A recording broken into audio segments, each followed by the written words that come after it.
அனைவருக்குமே வணக்கம். சற்று முன் கிடைத்திருக்கக்கூடிய ஒரு மிக மிக முக்கியமான செய்தி ஒன்று வெளியாகியுள்ளது. சற்று முன் செந்தில் பாலாஜி வழக்கில் திடீர் திருப்பம். அமலாக்கத்துறை அடுத்தடுத்து ஆக்ஷன். தம்பியை தட்டி தூக்கிய சம்பவம் மொத்தம் முடிந்தது. இது மாதிரி பார்த்தீங்கன்னா செய்திகள் வெளியாயிருக்கு. சொல்ல பார்த்தீங்கன்னா அதிரடியாக செந்தில் பாலாஜி அவர்கள் சட்டத்துக்கு விரோதமான பண பரிமாற்ற வழக்கில் வசமாக சிக்கி 1.5 வருட காலமாகவே புழல் சிறையில் இருந்து இப்போ பார்த்தீங்கன்னா இல்லாத அமைச்சராக இருக்கா இல்லையா, மீண்டும் அமைச்சராக பொறுப்பேற்று இப்போ அதிரடியாக அமலாக்கத்துறை கஸ்டடியில் இருந்திருக்காரு. ஸோ இந்த தான் இப்போ அதிரடியாக செந்தில் பாலாஜியுடைய தம்பி அசோக்குமார் அவர்கள் பார்த்தீங்கன்னா முக்கிய புள்ளியாக இருந்திருந்த நிலையில் இப்போ அதிரடியாக செந்தில் பாலாஜியுடைய தம்பி அதிரடியாக தட்டி தூக்கியிருக்காங்க. சில அதிரடியாக கைது செய்யப்பட்டிருக்காங்க. சில செந்தில் பாலாஜி அவருடைய தம்பி அசோக்குமார் அவர்கள் வாக்குமூலம் கொடுத்துருக்காரு அப்படின்ற மாதிரி தகவல் வெளிந்திருக்காங்க. மொத்தமே திமுகவுடைய கதை மொத்தமாகவே முடிந்திருக்கு. இந்த நிலையில் தான் இப்போ முதல்வர் ஸ்டாலின் கைது செய்யப்பட வருது உறுதி அப்படின்ற மாதிரி நிரூபணமாக இருக்குது. இதை பற்றி இந்த வீடியோவில் நம்ம முழுமையாக பார்க்கலாம். அதுக்கு முன்னாடி நம்ம சேனலுக்கு இப்போ தான் நீங்கள் முதல் முறையாக வந்திருக்கீங்க அப்படின்னா மறக்காமல் நம்மளுடைய சேனலை சப்ஸ்கிரைப் பண்ணி சப்போர்ட் பண்ணுங்கள். வாங்க வீடியோக்குள்ளே போகலாம்.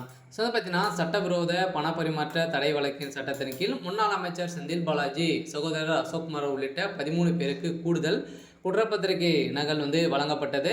இதையடுத்து வழக்கின் விசாரணை ஜூன் 23ஆம் தேதிக்கு தள்ளி வைத்திருந்த நீதிபதிகள் முன்னாள் அமைச்சர் செந்தில் பாலாஜிக்கு எதிராக அமலாக்கத்துறை தாக்கல் செய்த சட்டவிரோத பணப்பரிமாற்ற தடை வழக்கு சென்னை முதன்மை அமர்வு நீதிமன்றத்தில் விசாரணையில் உள்ளது. இந்த வழக்கு முன்னாள் அமைச்சர் செந்தில் பாலாஜிக்கு எதிரான கடந்த ஆண்டு அமலாக்கத்துறை குற்றப்பத்திரிகை தாக்கல் செய்திருந்த நிலையில் கடந்த ஜனவரி மாதமே கூடுதல் குற்றப்பத்திரிகை தாக்கல் செய்யப்பட்டது. அதில் முன்னாள் அமைச்சர் செந்தில் பாலாஜி மற்றும் அவரின் சகோதரர் அசோக்குமார் அவர்கள் பார்த்தீங்கன்னா செந்தில் பாலாஜி முன்னாள் உதவியாளர் பி சண்முகம் உள்ளிட்ட 13 பேர் மீது குற்றப்பத்திரிகை தாக்கல் செய்திருந்த நிலையில் இந்த தாக்கத்தின் அடிப்படையில் இக்குற்றப்பத்திரிகையுடன் சுமார் 50,000 பக்கங்கள் கொண்ட ஆவணங்கள் காகித வடிவில் குற்றம் சாட்டப்பட்டவருக்கு வழங்கப்பட்டது.